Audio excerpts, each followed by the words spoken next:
Hello, my name is Loosemore and welcome to Win Some Loosemore. You join me for a mechanisms video where I take you through some of the terms and ideas that we use in the board game hobby, and I try and explain them to you as best as I can, maybe give you some examples of games that you may enjoy. I'd like to go back to a kind of classic card game mechanism that you may or may not be familiar with. This is the idea of something called trick taking. Now, trick taking, as the name suggests, is about taking tricks, and typically in a trick taking game, something like Hearts on the computer, I certainly grew up with, I don't know about you, where everybody in turn plays a card into the middle and whoever has the highest card wins. That is a trick. And then that's the core concept, and then across various different games that'll be different things. So in Hearts, there is a trump suit of hearts. So I play the 7 of clubs, you have to play a club, you have to play a club, you have to play a club, whoever has the highest club wins. But if you can't play a club, because you don't have any, you can choose to play offsuit and play something else, and a heart in the game Hearts is a trump. So no matter what, even though I started with clubs, you've played a heart, so heart automatically wins. So that's another very common element to this. And so these are just classic card games. You just normal 52 deck of cards. There's lots of variations that a lot of people seem to know and enjoy, and there's these variations, but in the modern board gaming hobby, they've taken this idea and really played with it a bit. And I'm going to talk about a couple of games that use this. Trick taking is what they are, but take them and do them into something a little bit different, for me a little bit more interesting. I have no problem with trick taking games. They're happily just kind of a while away the time doing them, but these couple of games I'm going to mention really engage me in a different way.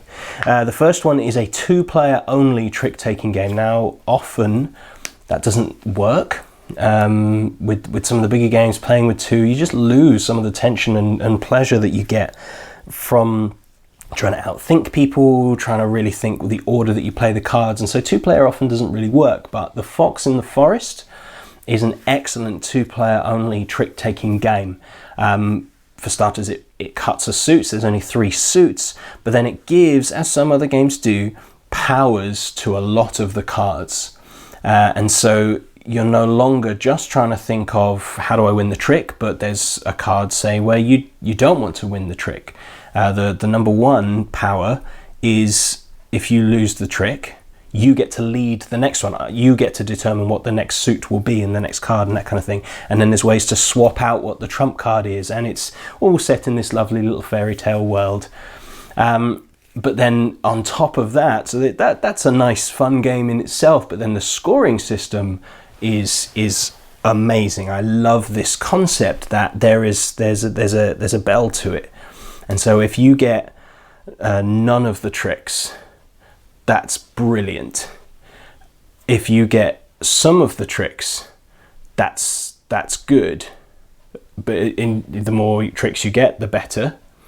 But then if you get all of the tricks, that's bad, because the other person now has none, and so they score a lot better. And so there's this kind of curve in how the scoring works. You don't want all of the tricks. You don't want to win the whole time.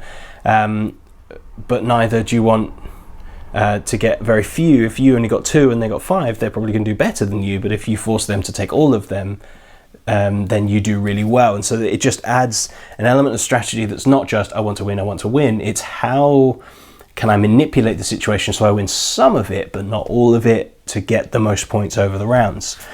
So that's a really nice take on it. And the other one is a very recent game. It came out this year, and everybody seems to be talking about it. And I thought, fine, I'll give it a go. And then we couldn't stop talking about it. This is a cooperative trick-taking game, and they came out with Fox in the Forest Duet, which I haven't tried, so maybe it would work in multiple games. But the one that we've tried that people talk about is The Crew.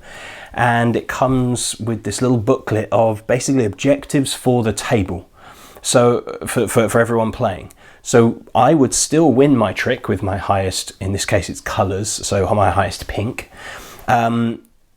But then as the game progresses and as you use these different scenarios, these different rules, these different objectives, it actually says actually this person needs to win the trick that contains the blue 4.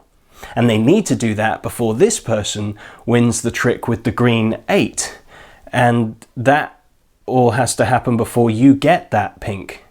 And it's, oh, wow, okay, we're not allowed to talk, we're not allowed to tell everybody what we've got in our hand. There's one piece of information we can give. We can reveal one card, and then using a token, show if it's the highest of that color, the lowest of that color, or the only one of that color.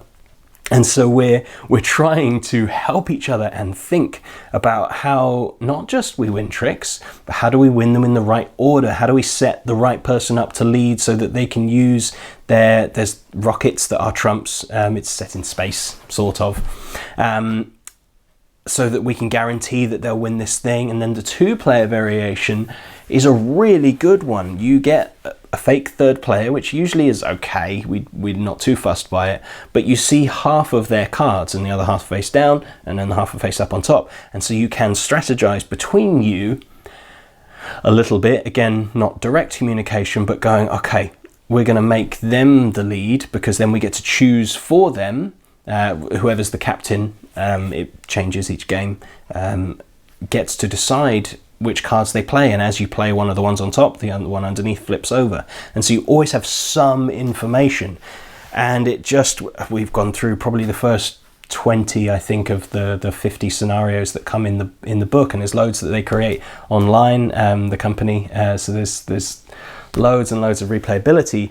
But we'll sit and do 2 or 3 of these scenarios per sitting, and it's a lot of fun. It's very engaging, and it takes the idea of trick taking, not just sitting there quietly, smugly, competitively, but this idea of, I want to win, but at the right time to meet the objective we're both trying to meet. I didn't think cooperative trick taking would work, but it really does. So The Fox in the Forest and The Crew are some excellent examples of modern trick-taking games that I suggest you check out.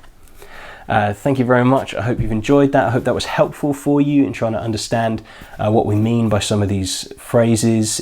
Do consider subscribing to the channel and hitting the bell icon so you stay updated when we put out new stuff, but go back and explore some of the other things that we've done, talking about other mechanisms that may be helpful for you, these terms that we just bandy around quite freely. You may want to go check out and see what they mean.